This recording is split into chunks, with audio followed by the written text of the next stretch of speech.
Um, Thank you, Karen, for this introduction, and thank you. I wanted to thank all you teachers for being here. It's so wonderful to see your energy and enthusiasm about Persian culture.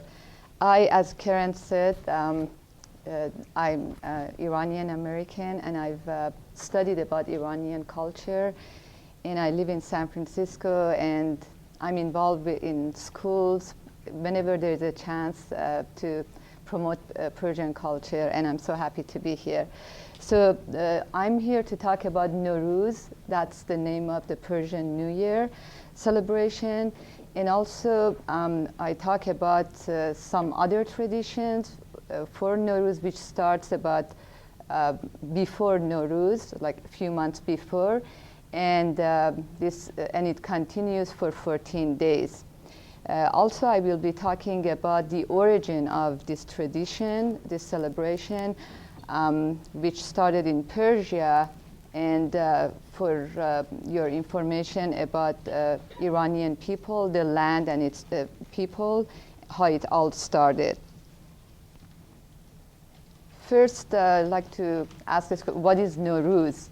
Nowruz in Farsi, which is the official language of Iranian people, it means new day. The word no in Farsi means new, and Ruz means day. So Nowruz means new day. And there are a lot of, you'll see many different recognized and accepted spelling for Nowruz. And such as here at Asian Art Museum, we're using Nowruz, but you see also varieties of spellings which are all acceptable, and I have written down here, this is in Farsi, which is from right to left, and that's also Nowruz. It has become such a global celebration, and in 2010, actually, United Nations recognized Nowruz as the international Nowruz Day for many countries that celebrate, such as Iran, Afghanistan, Tajikistan, Pakistan, and a lot more that celebrate this day, with the hope that in these countries there has been a lot of war and a lot of unrest. So hoping that the spirit of this celebration will bring togetherness and harmony among those countries. So yeah, here I have it. It's just on February 23rd, 2010. It was this United Nations declaration that this day became recognized as an international Nowruz Day. Is it always on February 23rd now? No, that was, thank you. No, actually, that was the date that it was recognized, but Nowruz is is also called a celebration of spring, and it's exactly the moment of spring. So it's either March 20th or March 21st. Yeah. And so, as I said, before Nowruz begins, because it has been such an important and ancient tradition, there are traditions to say properly, to say goodbye to the old year and then welcome in the new year. The tradition to say goodbye is spring cleaning of the house, Khane Takuni, which I'll talk about, and Charshanbe Suri. It means jumping over bonfire. And I would like to just briefly to talk about Iran. This is the map of Iran, current Iran, capital is Tehran. The name Iran, it means the land of Aryans. So thousands of years ago, more than 5,000 years ago, there was a major climate change and the end of Ice Age in Central Asia. Many tribes, nomadic tribes, they migrated into Iran, which was called the Iranian Plateau. And there were many tribes, but among these tribes, Medes and Persians, they were the strongest.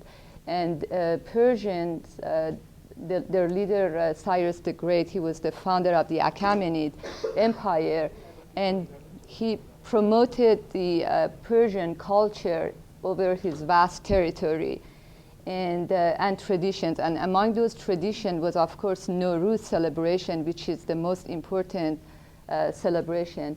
And the other important thing about Cyrus the Great was that he was such a just ruler and exemplified the notion of monarchy through his belief in Zoroastrian religion and also his Persian culture. He was able to expand Persian culture into his very expansive territory.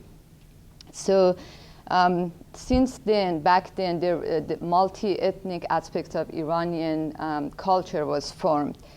And now today, so they're all called Iranians, but the majority of Iranians are Persians. And when we say Persian, it means people who speak Farsi or Persian. And also, but there are other ethnics in Iran: Kurds, Gilakis, Mazandaranis, Lurs, Baluchis, Turkic, Azeri, and Turkmen, and Qashqai. What's important to remember is, although there are different ethnicities, but they all recognize themselves, they identify themselves as Iranian, and Nowruz is the biggest celebration for all these different ethnic groups, and has the one thing we wanted to recognize is that testament to the power of this tradition is that it's a Zoroastrian tradition. And when in 7th century Iranians were converted to Islam, this tradition was able to survive by blending with Islamic cultures and traditions. Also, I wanted to talk about Iran and Persia because I know that in when you do research, you see this name. Sometimes it's used in exchanged, and but Persia was used by Greek historians. It meant that it was the center, because the center of Achaemenids was Parsa.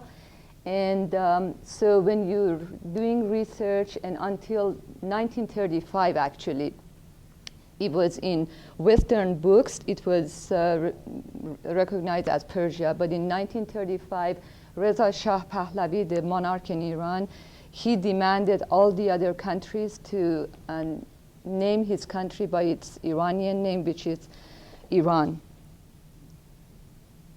And also some Iranians, maybe you encountered, they identify themselves as Persians. There's all this confusion, and others, they say Iranians. It's actually, how they identify themselves. But as I said, the rule of the thumb is if you are, your mother tongue is Farsi, you're Persian, and Iranian is just, it means that there are all these different ethnicity.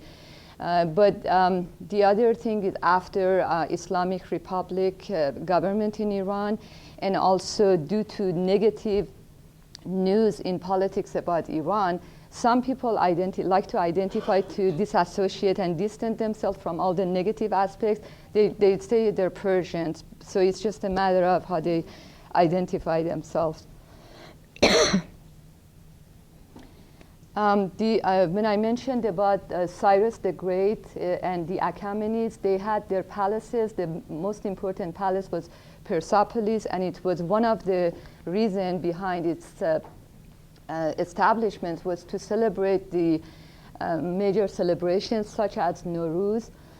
And this was a relief in Persepolis. And it's a lion and bull, as you see. It's the representation of it's lion devouring bull. It's the representation for arrival of the spring. Also, this is another slide from Persepolis. In Farsi, Persepolis is called Takht Jamshid, and we all heard the wonderful animated story from Lita, and it means Takht Jamshid. It means throne of Jamshid. And that's because the Jamshid, the mythological king in the stories of Shahnameh. And in Iranian celebration, Nowruz, and also in Zoroastrian religion and Iranian national epic Shahnameh, the notion of duality, which is good versus evil, is a dominant fundamental belief. And that was also, which was in Zoroastrian religion, and it's very dominant in Nowruz and all the other traditions around it, that it's the tradition advises people, encourages, it's the time of pondering to concentrate on doing good things, good thoughts, and good words. And all these notions have been reflected in the Shahnameh, the Iranian national epic. Also, this is an image of, I mentioned about ancient Iranian being Zoroastrians. Their prophet was Zoroaster, and the name of they believed in one God, Ahura Mazda. And as I mentioned, it's considered the first monotheistic world religion. The important fundamental aspect of Zoroastrian religion is good versus the duality, good versus evil. And also the same duality, that notion is very much reflected in the Shahnameh, the epic of Iran, and which was composed by poet Ferdowsi, and which was it's so significant because it's the first work, Iranian work, that was made in 11th century AD, and it was written in New Persian language, because for centuries Iranians, they were, after Islam was imposed on them, they were ruled by Arab caliphs. So this is, they call it in Iran that if there is one historical architectural monument, Persepolis, Shahnameh is our literary monument. Many times throughout the history of Iran, there were invaders, and Iranians, they felt that they don't have like a sanctuary. Shahnameh is Iranians' sanctuary. It's a place that nobody has been able to take it away from there. It's the source of their pride and Persianness. And this is one of the stories in one of the most popular hero in Shahnameh is Rostam, and he was always battling like evil. He was good battling evil. This is like a monster that he's battling, and these stories are very, very popular in Iranian elementary schools among school-age kids. As I mentioned before, so this is the most important celebration, Nowruz. Months before Nowruz, families, they start spring cleaning their houses. The notion of spring cleaning started from, like all the other traditions of Nowruz, is from Zoroastrian. And the reason for that was that Zoroastrian in ancient times, they believed that 10 days before the end of the year, the spirits of their dead will come and visit them, and they wanted the house to be cleaned. Then when Islam was imposed, it's according to Islamic belief that cleanness is the sign of being pure and religious, and is encouraged. And also there is another reason, so this tradition has survived in Iran, but the meaning behind it is changed, but the tradition has stayed. So of course it's because it's right, spring is the beginning of Nowruz, and because of the weather, it's the time that they can, families, they can air the house and, you know, clean, take care of, so make sure that house is germ-free and everything is newness, freshness in the nature and in their houses. So that's the reason for spring cleaning. And also the other reason is that you also are supposed to clean your soul and your like inner house and sanctuary, and become pure and forgive, you know, get rid of old wounds, forgive others. And the other tradition is just buying new clothes and new shoes for kids, which in ancient times it was like the only time in the year that was, you know, was the time for new clothes and new shoes. It's not like today, you know, that everything is readily available. The other tradition that is part of saying goodbye to the old year is Chaharshanbe Suri. And Chaharshanbe, it means Wednesday. And so it's jumping, people jump over bonfire, and they say, as they're jumping, they say this song, they Sorhi man as to, Zardi to as man. That means, as we're telling the fire, that I give you, I get your redness and I give you my yellowness, my germ. And so this is the right way of getting rid of all the negative and get energized and ready and welcoming the new year. Then finally, after all this preparation is over, it's the March 20th or March 21st. And so the Iranians, they prepare, Persians all over the world, they prepare a Hafsin table. Haft means 7, and sin means S. So what it is on this table, they should have, there are 7 items that they start with letter S. And the most, I guess, according to many people and families, they consider the sabze, which is the lentil or wheat sprouts. It's considered because it's something that you grow it, and it creates, it's green, and it's source of life and energy. They consider sabze to be the most important item. Even if they don't have some of the other items, their sabze is always present. And so the other item is apple or seed, and garlic, sear, and then we have vinegar or sirke, and gold coins, seke, and samanu, which is like a wheat pudding, and it's supposed to be like for prosperity, abundance, sweetness. There are other items too on this table that doesn't start with letter S, like painted eggs, but that represents fertility and life. Gold coins is like for wealth and prosperity. And also, in addition to these items, just like we were listening to Linda about Chinese New Year, it's good to eat sweet, because when you have sweet mouth, you say sweet words. So that is, you can find it on any Hafsin table. And some also spring flowers, but hyacinth, because it starts with letter S, symbol. You see it in most Hafsin tables. So I have written here the symbolic meaning. So wheat or lentil sprout sabze means rebirth, vitality, and greenness. Wheat pudding samanu means wealth, abundance.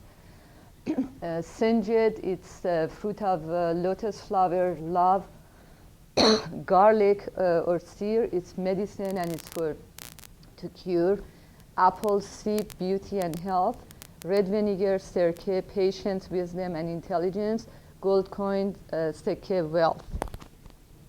So after Nowruz, it's the exact moment, as people are anticipating the arrival, the exact moment is called Sal Tahvil.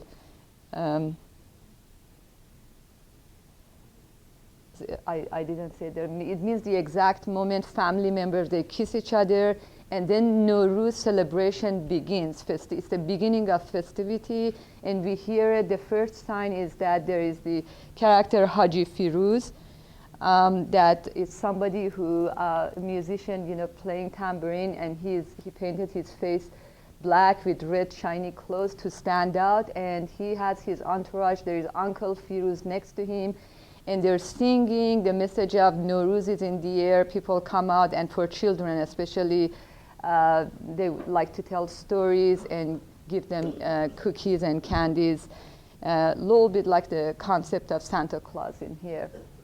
So that's officially Nowruz celebration begins.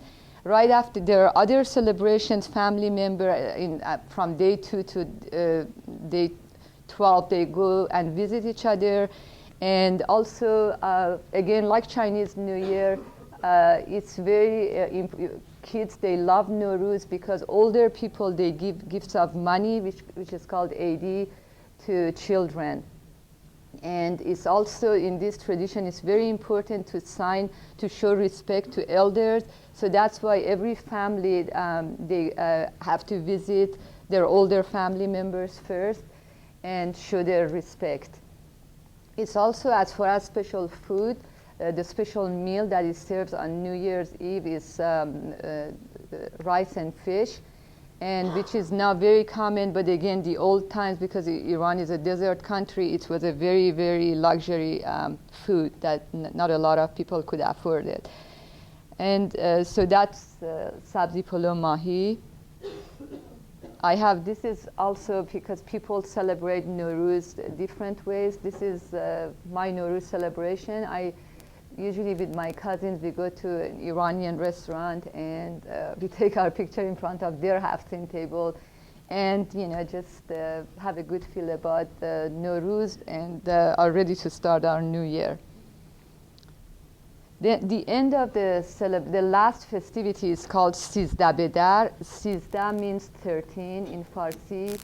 So it's customary to go on a picnic because in Farsi, number 13 is considered unlucky. So you don't want to stay, you wanted to stay out to take away the unluckiness of number 13.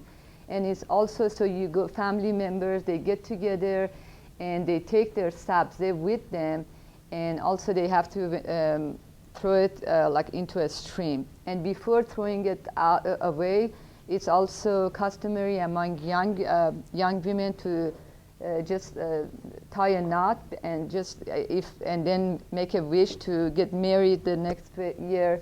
And again, it's like the concept of, you know, tying a knot here has the same connotation. And just an image about Sizdah Bedar. Here I just put out some of the words that I've used as summary of this lecture. This talk, Nowruz, New Day in Farsi, and the celebration of the Iranian New Year. Nowruz has remained stable in Iranian culture even after Islam, a testimony to the power of and importance of traditions in our humanity.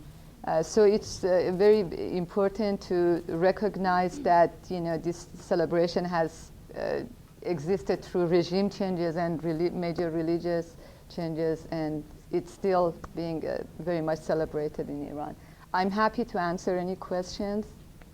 Yes. I see the mirror. Yes. Yes, yes.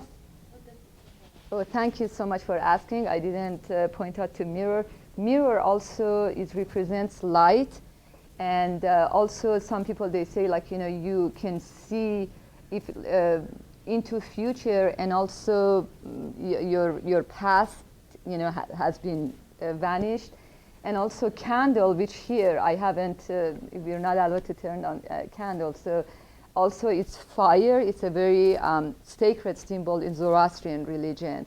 So that's why we have it here. And this is actually our Hafsin table here. Please afterward come and look at this Hafsin table and the 7 S's and some other items.